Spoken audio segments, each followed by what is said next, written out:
हमारे जिला कांग्रेस कमेटी के अध्यक्ष रहे श्री अजय महाजन जी, यहाँ के गवर्नमेंट आर्या कॉलेज के प्रिंसिपल श्री DK शर्मा जी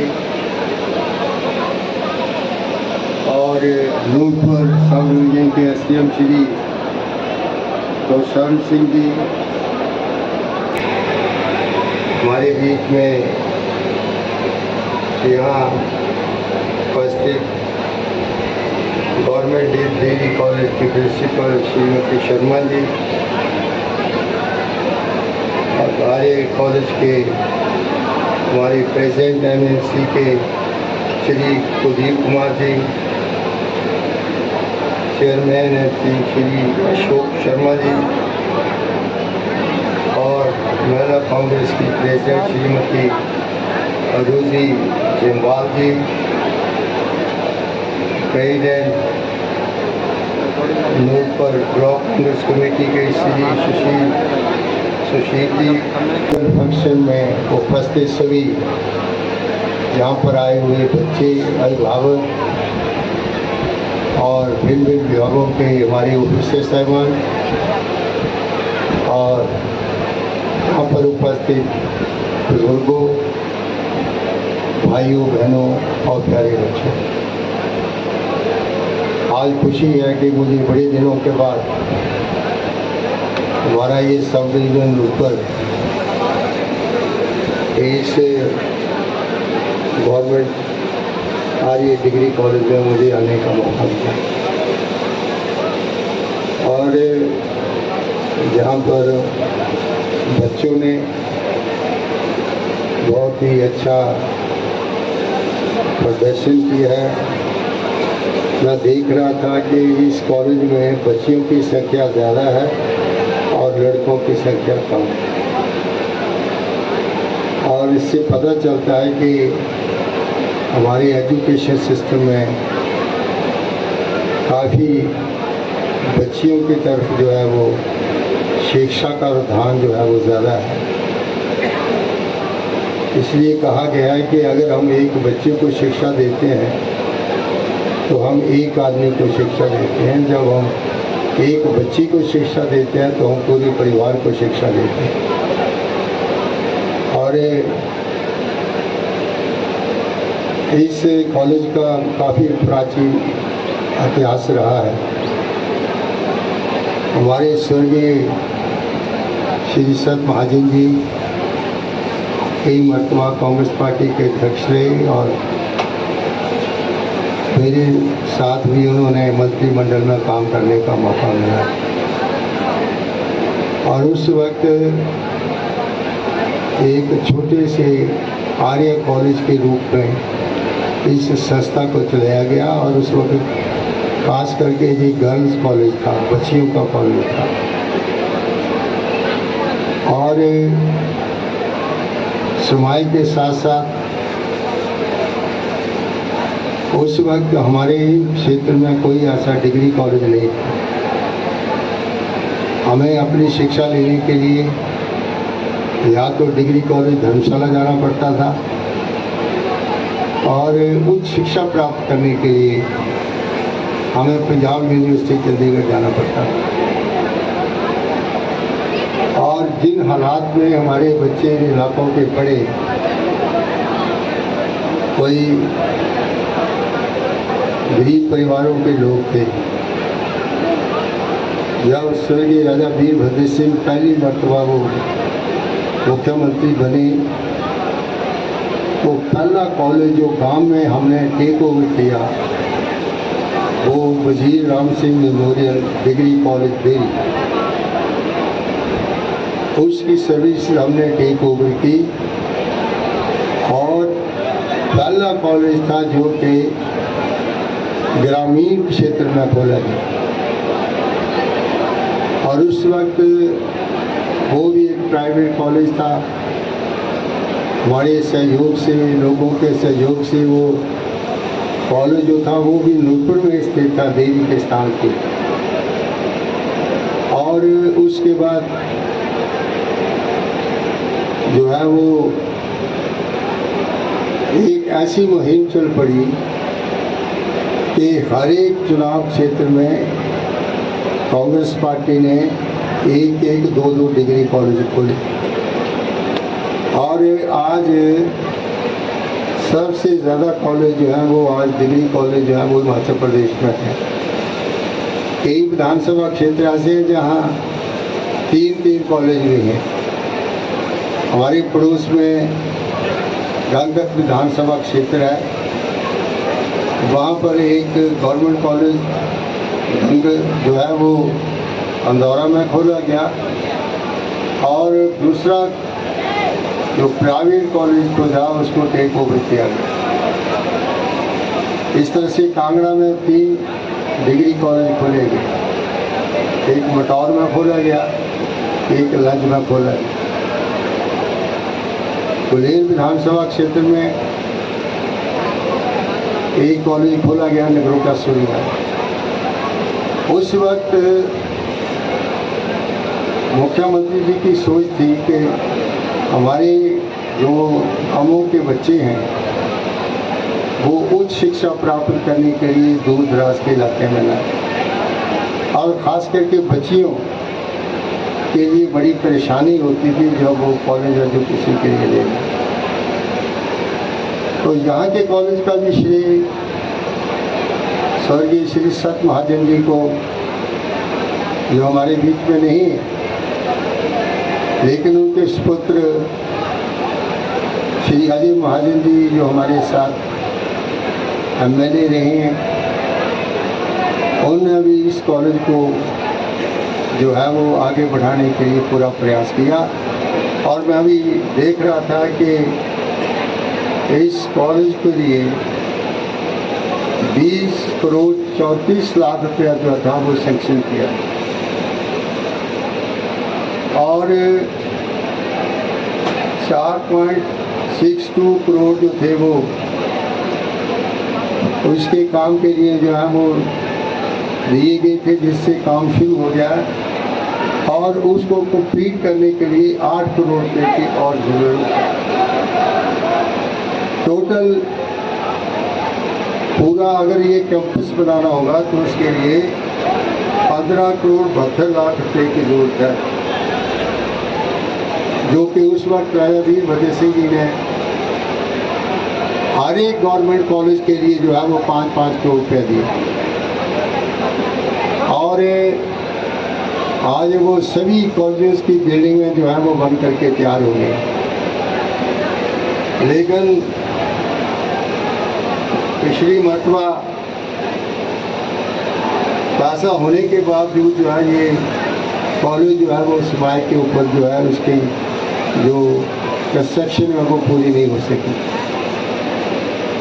अब मैंने पूरा जो है वो आंकड़ा हमारे समक्ष है, मैं भी बात करूंगा और हमारे जहाँ अजय महाजन जी हैं, हम दोनों बैठ करके मुख्यमंत्री से बात करेंगे और जितना इस कॉलेज की कंप्लीशन के लिए पैसा लगेगा उसका हम प्रावधान करेंगे ताकि ये जो बिल्डिंग है वो ठीक समय के ऊपर जो है वो तैयार हो जाए।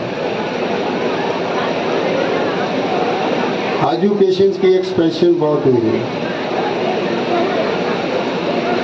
लेकिन अभी तक भी क्वालिटी एजुकेशन की ज़रूरत है। ये जो हमारे कॉलेजेस हैं इनमें अभी फैकल्टीज़ की कमी है।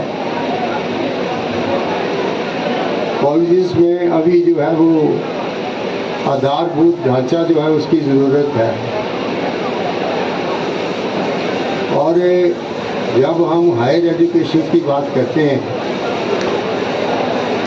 जितने ये कॉलेजेस हैं these are the colleges of excellence, जहाँ पढ़ाई लिखाई अच्छी हो। और ये सच कहा गया है कि institutions are known by their buildings, but institutions are known by the faculty। वहाँ की फैकल्टी कैसी है, वो बच्चों को क्या सिखाती है, और इस आधुनिक दौर में हमारे बच्चे जो हैं वो क्या उस कंपटीशन के इस दौर में आगे जो है वो कम्पीट कर सकते हैं, ये सबसे बड़ी बात है। मुझे भी बड़े लंबे समय तक टीचिंग्स में रहने का मौका मिला है और टीचर्स एक मॉडल है,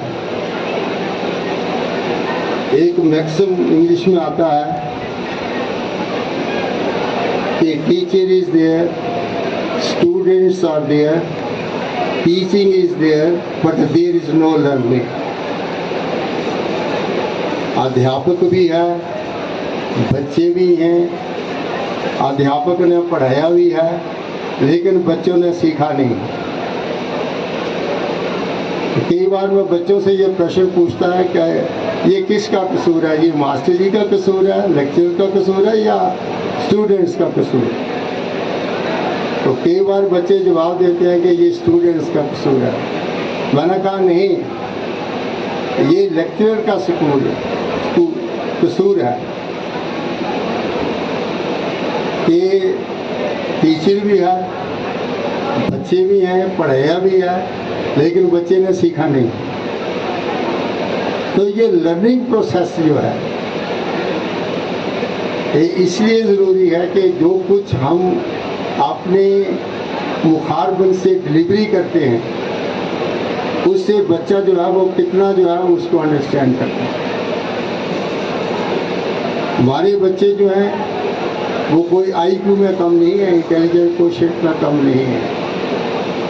हमारे बच्चों की बैकग्राउंड जो है वो एक नॉर्मल फैमिलीज की बैकग्राउंड के बच्चे हमारे पास हैं।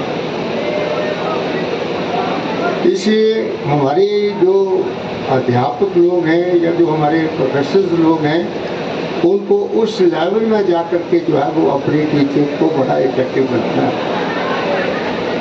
ताकि जो बच्चा हम तैयार कर सकें, जो इस मॉडर्न सिस्टम जो है क्या उसके परिवेश में वो कामयाब हो सकता है या नहीं हो सकता है। मैं अभी भी देखता हूँ हमारे अभी भी सिलेबस में बड़े अब्स्ट्रैक्ट सब्जेक्ट्स हैं।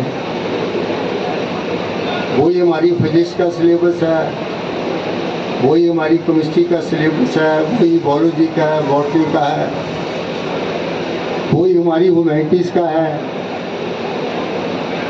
आज हमें ज़रूरत किन चीज़ों की है उस प्रकार के सिलेबस जो है वो यूनिवर्सिटीज़ में डिज़ाइन होने चाहिए। आजकल अप्लाइड साइंसेस का स्कोप बहुत है। 2004 में जब मैं मेंबर पार्लियामेंट था तो उस वक्त 12 यूनिवर्सिटी जो थी वो सेंट्रल यूनिवर्सिटी दी गई, यूनिवर्सिटी। और हमारा एक छोटा सा हिमाचल जिसकी आबादी उस वक्त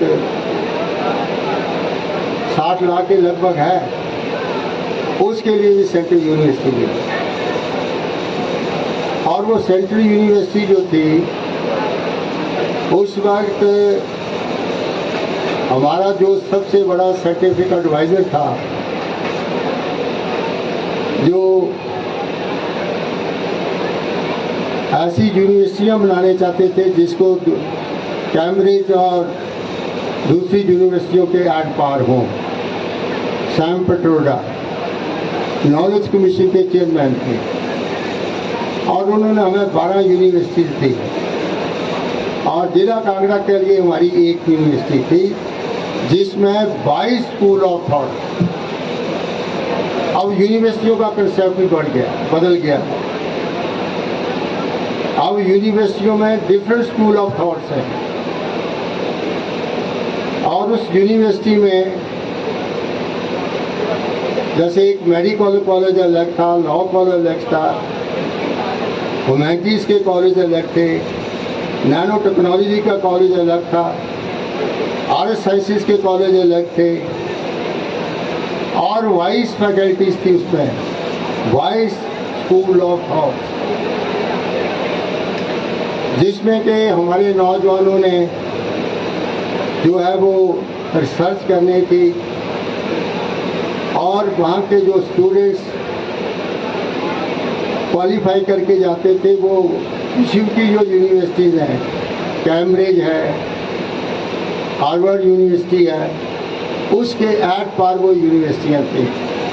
लेकिन बड़ी विडम्बना है, हमारी सरकार भी रही और भारतीय जनता पार्टी की सरकार भी, हम उस यूनिवर्सिटी को इस्टेब्लिश नहीं कर सके और उसको एक ऐसा पॉलिटिकल कलर दिया गया कि उसका एक विंग कहीं डेरा कर दिया, दूसरा विंग कहीं शाहपुर बैठा है, तीसरा विंग कहीं जो है वो उसका जो है वो धर्मशाला है। ये एक बहुत बड़ी विडम्बना है। अगर इस प्रकार के इंस्टीट्यूशन के साथ हम पॉलिटिसाइज करें, उसको पॉलिटिशियंस इस प्रकार का खींची तानी करें, वो मुझे पसंद नहीं है। 2004 में डॉक्टर मनमोहन सिंह जी ने हमें 3 इंस्टीट्यूशन दिए हिमाचल प्रदेश को। सेंट्रल यूनिवर्सिटी जो थी वो धर्मशाला दी, और IIT जो थे, इंडियन इंस्टीट्यूट ऑफ टेक्नोलॉजी, वो हमें मंडी दिया, और IIM Indian institute of management वो हमें जो है वो सिरमौर में दिया। उस हम तीन मेंबर पार्लियामेंट थे। मैं, श्रीमती प्रतिभा सिंह जी जो अब हमारी मेंबर पार्लियामेंट हैं, और उस वक्त श्री धनीराम शाह हैं। सारी यूनिवर्सिटियां बन के तैयार हो गई, IIM तैयार हो गए, और इंडियन इंस्टीट्यूट ऑफ टेक्नोलॉजी वो बन के तैयार हो गए। लेकिन विडम्बना है कि हमारी सेंट्रल यूनिवर्सिटी नहीं, और मुझे दुख होता है जो समाई अवधि के ऊपर इंस्टीट्यूशन हमने सैंक्शन किए, वो कम से कम फंक्शन होने चाहिए थे। वहाँ के बच्चों को जो है वो फैसिलिटी मिलनी चाहिए थी, वहाँ के लोगों को जो है उसका फ़ायदा उठाना चाहिए। वो धर्मशाला मैंने इसलिए आइडेंटिफाई किया था कि फैकल्टी नहीं मिलती है, प्रोफेसर नहीं मिलते हैं, क्योंकि हमारे जहाँ रेल कनेक्टिविटी थी, एयर कनेक्टिविटी थी, अच्छे स्कूल थे, ताकि जो पढ़ाने वाले प्रोफेसर उनके बच्चे भी अच्छे स्कूलों में पढ़ सकें। तो मैं इसलिए कहना चाहता हूँ कि हम जो पॉलिटिशियन लोग इस प्रकार से इंस्टीट्यूशन के साथ खिलवाड़ करते हैं, वो ना तो स्टेट के हित की बात रहेगी, ना बच्चों के हित की बात। आज भी वो ऐसे ही पड़ा हुआ है, नो मैंस बेबी, ये हालत है उस इंस्टीट्यूशन। तो इंस्टीट्यूशंस खोलना, चलाना, अच्छी फैकल्टीज देना, और ये सबसे बड़ी जिम्मेवारी है एजुकेशन सेक्टर में। जहाँ हमारे बच्चे इन इंस्टीट्यूशन से पढ़ करके जाएंगे, कोर्सेज भी अच्छे अच्छे डिज़ाइन होने चाहिए, और पुराने वो स्टेट साइंसेज वाले कोर्सेज नहीं हैं। आज ज़रूरत इस संदर्भ में कैसे कोर्सेज की ज़रूरत है जिससे हमारे बच्चे जो हैं उनकी प्लेसमेंट जो है वो ठीक ढंग से हो सके। अब मैं कई बार देखा हूँ कि कुछ यूनिवर्सिटीज़ में नए नए सिलेबस उन्होंने शुरू किए हैं, और कुछ कॉलेजेस में भी नए नए सिलेबस जो है वो आ रहे हैं। आज हमारी इंडस्ट्री को चीज़ की रिक्वायरमेंट है। आज हमारी फार्मास्यूटिकल इंडस्ट्रीज़ को, दवाइयों की इंडस्ट्रीज़ को किस प्रकार की जो है वो बेसिक फैसिलिटीज़ के लिए कौन से बच्चे हम तैयार करके जाएं, इंडस्ट्री में कैसे बच्चे हम तैयार करके जाएं, कॉलेज से हम किस प्रकार के कोर्सेज डिज़ाइन करें ताकि बच्चा जो है जिसकी बड़ी जल्दी से प्लेसमेंट जो हो जाए। मैं REC का भी गवर्निंग बॉडी का चेयरमैन रहा हूँ। हमीरपुर में। उस वक्त हमारे पास फैकल्टी नहीं थी।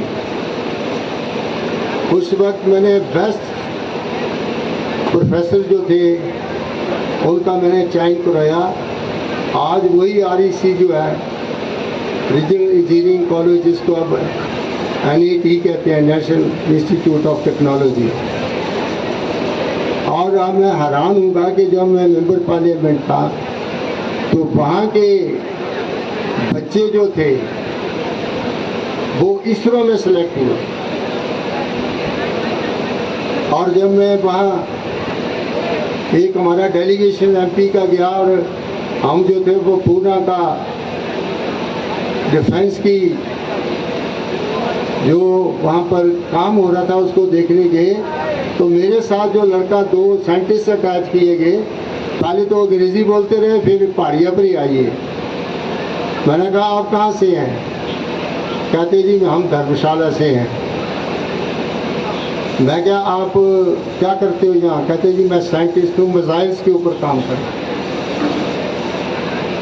और मैंने कहा आपने अपनी शिक्षा कहाँ से प्राप्त की?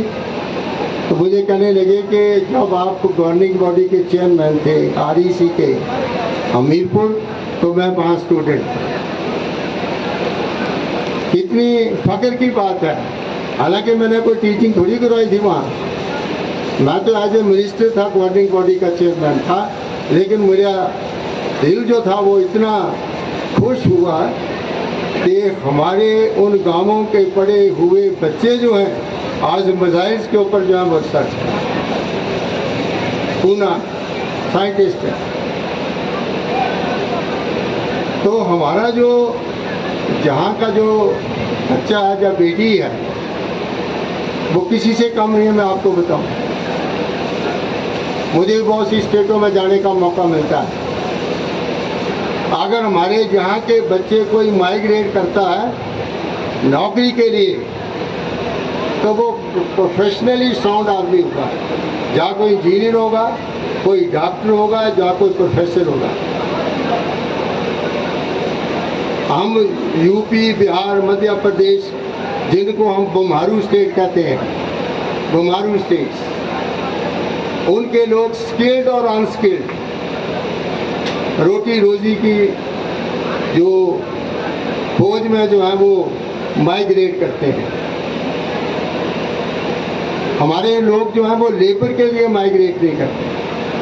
हमारे लोग इंटेलेक्चुअल हैं, पढ़े लिखे हैं, पढ़ लिख के जो है वो सेवा करने के लिए माइग्रेट करते हैं। मैं कभी PGI में जाता हूँ तो मैक्सिमम डॉक्टर्स जो हैं वो हमारे हिमाचल प्रदेश के, चंडीगढ़ के मैक्सिमम हॉस्पिटल में डॉक्टर्स जो है वो आपको हिमाचल प्रदेश के मिलेंगे। एम्स में जाता हूँ, मैक्सिमम डॉक्टर्स जो है वो आपको हिमाचल प्रदेश से मिलेंगे। तो जो हमारे यहाँ के बच्चे जो अच्छे इंस्टीट्यूशन से निकल के गए हैं वो हमारी तो इस इलाके की सेवा करते हैं, लेकिन उन्हें दूसरे प्रदेशों में जाकर के जो है वो अपनी सेवाएं दी हैं। इससे भी हिमाचल प्रदेश का मान सम्मान जो है वो बढ़ता है। मैं इसलिए कहता हूँ कि हमारे इंस्टीट्यूशन जो है उनके पैरामीटर जो है वो इस प्रकार से निर्धारित होने चाहिए कि वो दूसरे इंस्टीट्यूशन जो आ रहे हैं सामने उनके पैरामीटर से भी आगे हों, तब जा कर के हम इस विश्व की दौड़ में अपने बच्चों को आगे ले जाएं। तो मैंने कोई लंबी चौड़ी तकलीफ नहीं करनी, अभी बच्चों ने भी अच्छा कार्यक्रम दिया। इसके लिए मैं बच्चों को 15,000 रुपया जो है उनकी एक्टिविटीज़ को दूंगा। और जहाँ पर कुछ प्रोफेसर साहबान ने अपनी एक मांग पत्र मुझे दिया है उसको पढ़ूंगा, मुख्यमंत्री से चर्चा करूंगा, और जो बिल्डिंग्स का काम आपका अधूरा पड़ा है उसको भी हम समय अवधि के साथ पूरा करने का प्रयास करेंगे। मैं यहाँ के सभी जो इस एनुअल फंक्शन में जहाँ पधारे हैं उनका बड़ा आभारी हूँ। मैं